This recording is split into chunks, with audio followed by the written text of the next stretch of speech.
Hi, Karen. So today we're going to talk a little bit about images for blog posts.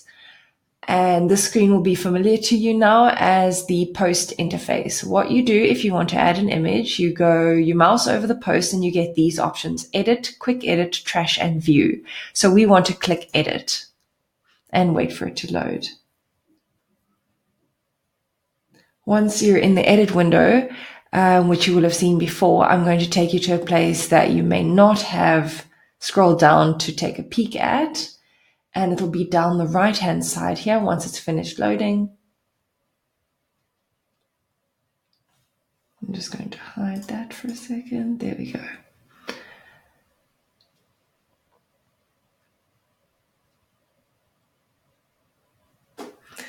If you scroll down on the right-hand side, you'll see Set Featured Image, and you click that, and you'll be taken to your WordPress media gallery. So what you'll want to do is grab an image from your Windows Explorer window and click and drag it, literally, as simple as that, into your image window. So you click and drag, and then you'll see this. It says drop files to upload, and then you just drop it in there and it will upload. I'm not going to upload right now. And then you'll be able to click once it's uploaded, you'll be able to click an image to select it, and then you'll click Set Featured Image. You can also upload more than one photograph at a time. Just bear in mind it will take a little bit longer. But once you have your image, you'll click Set Featured Image, and it will then be the featured image of your blog post, which is the image that appears just under the title and above your text content. That's the featured image. And if you want to upload or create an image in your blog post itself, you click here, Insert Modules. Then what you'll do is you'll find the image module over here, right in the middle where it says image, and you'll click it. Then you'll be presented with this. It's called a modal, this window. Then you click upload an image, and you'll be presented with your same WordPress media gallery, and you do exactly the same thing. You click and drag an image from your Windows Explorer window, and then drop it in here. And I'm not going to drop it right now because I don't want the loading time. But once you've chosen an image, you click it, and then you'll click Set as Image. And that image will then appear within your blog post itself. And then you'll be able to add, say you want text, image, text, you create it exactly the same with these gray boxes. Text, this was a wide image. You have to make sure that that image is wide enough that it covers the whole width of your blog post and isn't stretched at all, because as soon as images start stretching, they become blurry and grainy and they don't look very nice. But I will happily send you, I've already drafted an email to send you the dimensions that I recommend for blog post images. And the width is the same. Your featured image, the width is the same as within the blog post, but the height is different. You can make the height within the blog post itself, this image box within your text, you can make that image as tall as you like, but the width should stay as the same as the number I'm going to send you in an email. So once you've got a text and an image and you want to add another box, you just click over there where it says Insert Modules, and you click that, and you scroll down to where it says Text here on the left-hand side. You click there. The only two modules, these gray boxes are modules. The only two modules I would recommend that you use in a blog post are text and image, because there's not really a need for much else. The system that I use gives you a lot of options for different module types.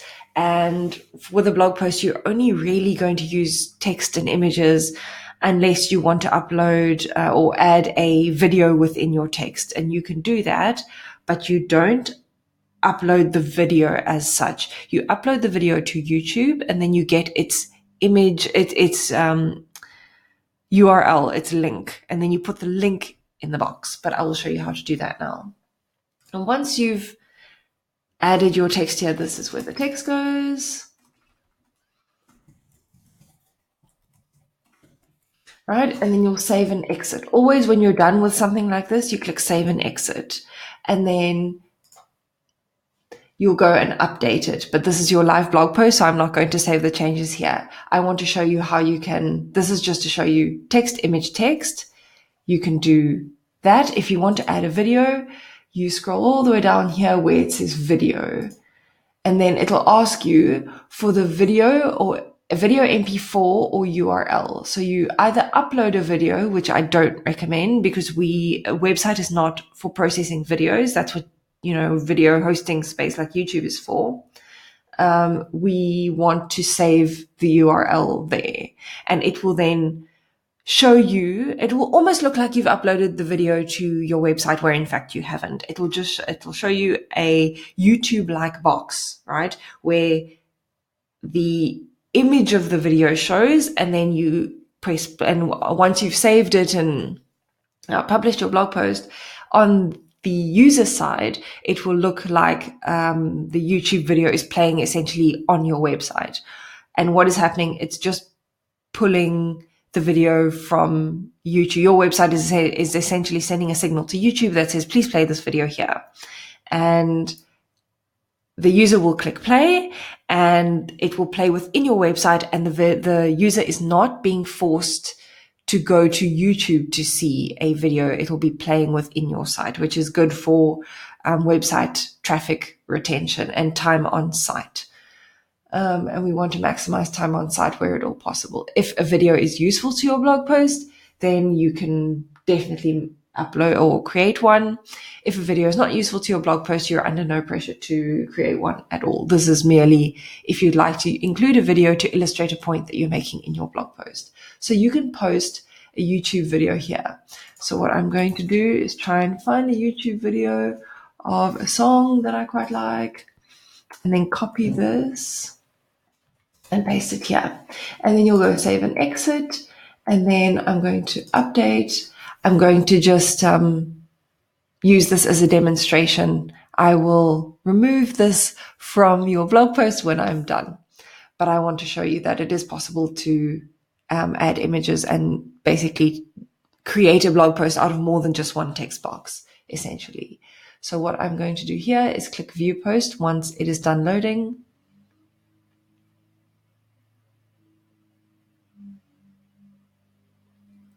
Bear in mind that there will be no featured image yet because I didn't, you always click Leave. I didn't save an image there in your featured image space. So there's only going to be, the only change that we will see now is an extra text box and a video box. So what we can do here, we just scroll down a little bit. You'll see that there's a video, and you'll see that this is my second text box. There's a video here, and this gap is where the image was meant to go. So if you click, it looks exactly like YouTube, right? You just click play and it'll play the video. But now I've decided that I don't want that video there or this text box. And I will go back to edit the blog post, and I will then just remove them by clicking the X button.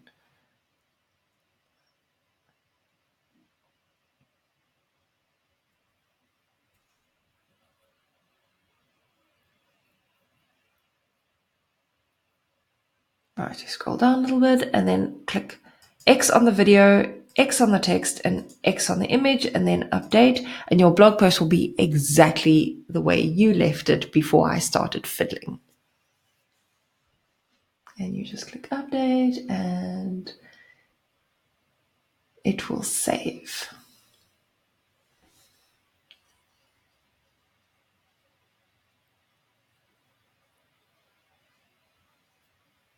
And it will be basically back to the same blog post that you wrote over the weekend.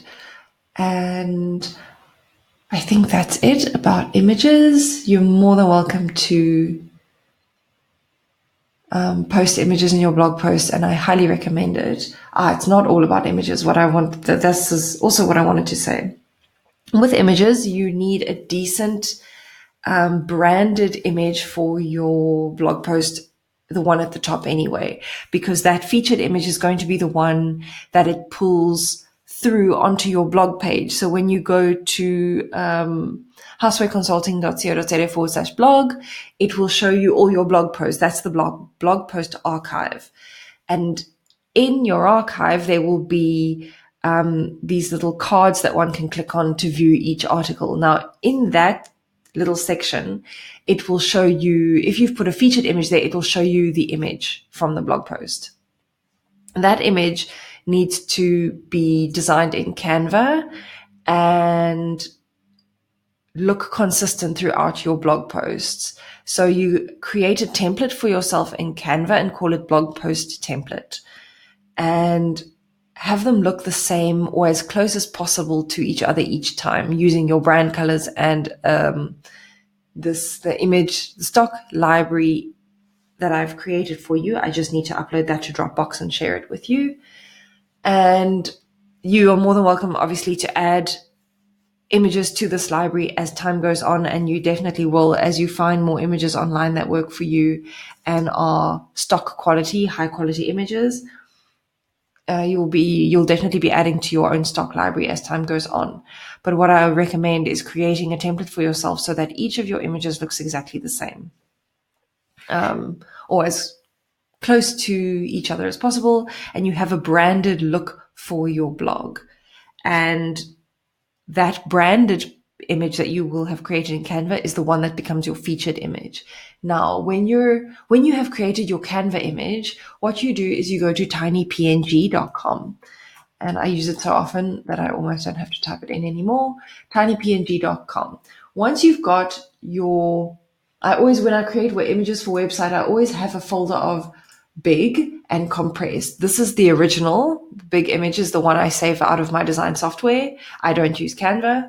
And then I take these images and then click and drag into the box here where you'll see it goes from gray to green. You click and drag it and drop it, and it'll show you its compressor from 30 kilobytes to 26 kilobytes. Now, 30 kilobytes is small on it already, but we want to compress just a little bit more, and we get 26 at the end. Then you click download, and it will download to, if you're using Chrome anyway, it will download to your downloads folder, and you'll see it along the bottom of your browser window, and then you can just click to open.